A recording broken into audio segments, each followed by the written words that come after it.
do you think these record labels are becoming like obsolete in terms of, well, we really don't need them, Right. or do you think they still could play a big factor in somebody's career in They could terms be. of an artist? They could. They're look. The record labels obviously have more reach than what we have independent, right? So a person like me, I have business ventures with different record labels, but the contracts are stipulated differently, right? So, I'm not asking for them to come and make me a superstar, because nobody could do that unless you're, unless they're dumping money into you, like if you're a Cardi B or you're like this type of shit. They could definitely make an artist, you know what I'm saying? So they definitely have that, they have that, but they have to dump the funds to do it, you know what I'm saying? So so they're going to do it to whoever they think is, worth it, and think they're going to get a return on their investment, you know what I mean? So with that, with us, with independent labels and shit, and, it's like we just feed the streets, you know what I'm saying? And the streets take care of us. So if I was going to go do a deal with a record label, or I was going to give, say this album I just dropped to a record label, all I need them for is that extra push, you know what I'm saying? Because the reach is different, you know what I mean? So, that's all it is. It's the reach is different. And now with all these algorithms and with YouTube changing over the years, and, with, a lot of shit changing over the years, it's like you're almost forced to work with the labels now, because if you're not working with the labels, then you're not getting no love from none of the platforms. So you're just depending solely on your street presence and for your fan base to go and blow this shit up, you know what I'm saying? So that's kind of like what it is. Do you think it's so these record labels have contracts with these streaming platforms then? That's what it boils down to. Dang. You know who taps into that a lot is Demiza. Like, I get all my shit from Demiza. Shout out to my boy Demiza. Yeah, shout out. Like, he's the one that taught me so much. His stuff, I'm like, I'm not even in this industry, but I'm like, God damn, all right, cool. Yeah, he's pulling the curtains right now. You know what I'm saying? But yeah, that's what it is. It's like like a record label has deals with YouTube, Sony, with Spotify, Apple Music, and all that. So whoever they want to push, they say, okay, let's push them. You know what I'm saying? Now for us, we got to just release shit, and hopefully the fans make those algorithms go by sharing, listening. You know what I'm saying? Like, so ours is really, like, really authentic when it comes to that. Because if we don't have that, then you're not going to have no streams. But when you're independent, and because you are independent, right, and your album is out, it could still get played on Spotify. Oh no, it gets played on Spotify, but what the difference is like Spotify has an algorithm like Instagram. Spotify has an algorithm like, YouTube and all that shit. So it's like, okay. So you got with you guys. You got pop up on playlists and stuff like that. Yeah, you won't get accepted to playlists and shit like that unless your shit is making noise, and your shit has to make noise on the streets. And they pay you. Oh yeah. Okay. Yeah, you get paid. Yeah, okay. You're gonna get paid for everything. I mean, even if it's increments in small increments, you're gonna get paid.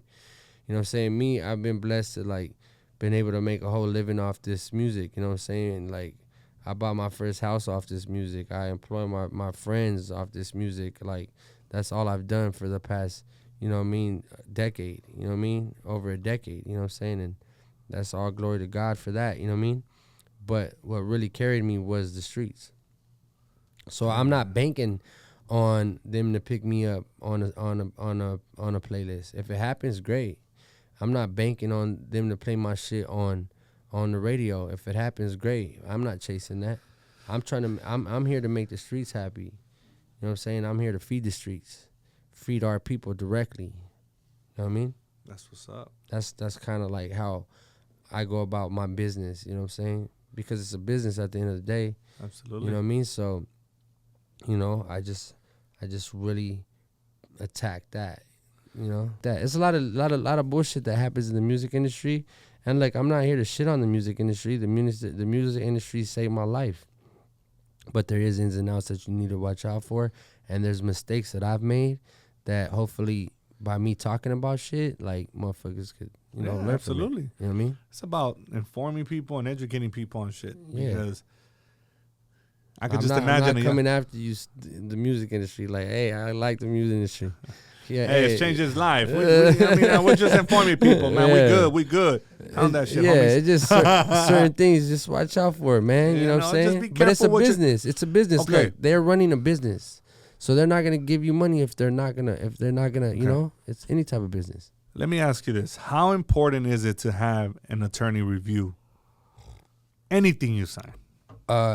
Dog, if you're signing fucking, I don't know. I was trying to think of something funny, but look, if you're signing any fucking piece of paper, have somebody look at that shit if you don't understand it, because that's how you make the easiest mistake. Because if you don't know what that word perpetual means and you sign that shit, then that's it. So learn that word first. Look it up. Yeah. Google that shit, dog. You know I keep what I on every time I interview somebody that's in the industry, they're like, that word right there, dog. I'm like, shit. Yeah. I'm like, every time I look at fucking real estate contracts, I'm looking for that word too. Like, okay, just in case. Yeah, on my mother. So yeah, it's just like have it's gonna cost you a fucking $1,000 that might save you 100,000 for a lawyer to look at the shit and say, red light, red. Okay, if we can fix that. If we can't fix it, no.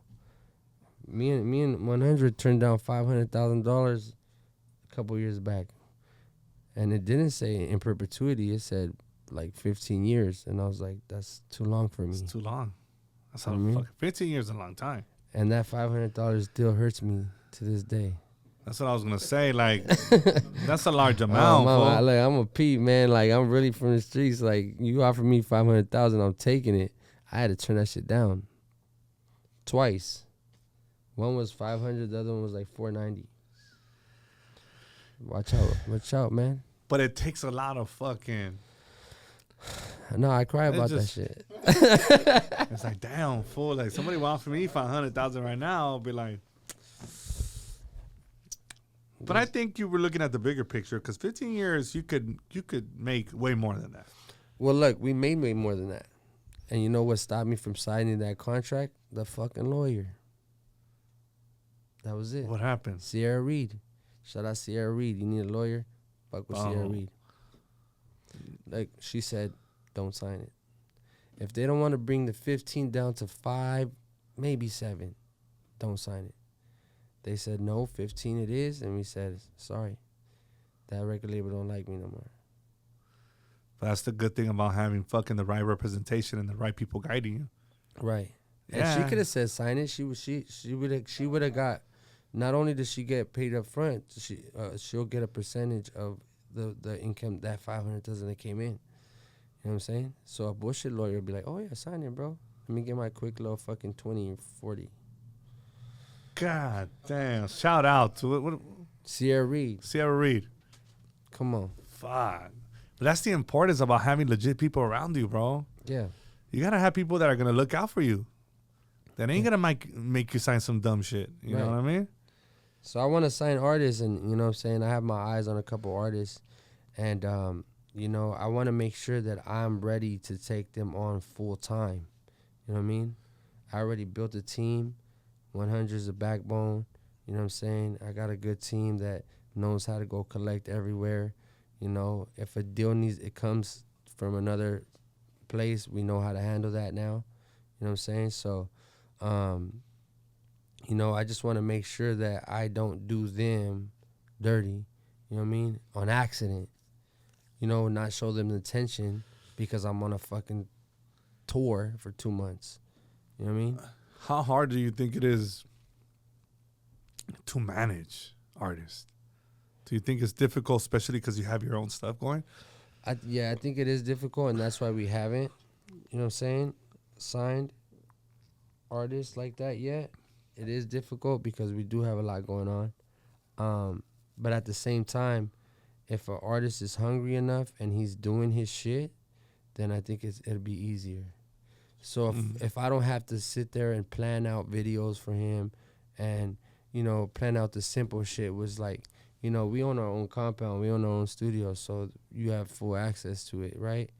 Um, so if I don't have to sit there and make you be in that studio, and if I don't have to make you get this album done, if I don't have to make you finish these videos and shit like that, if you could bring me the package and show me that you're hungry and all that, then I'll get it to where it needs to be.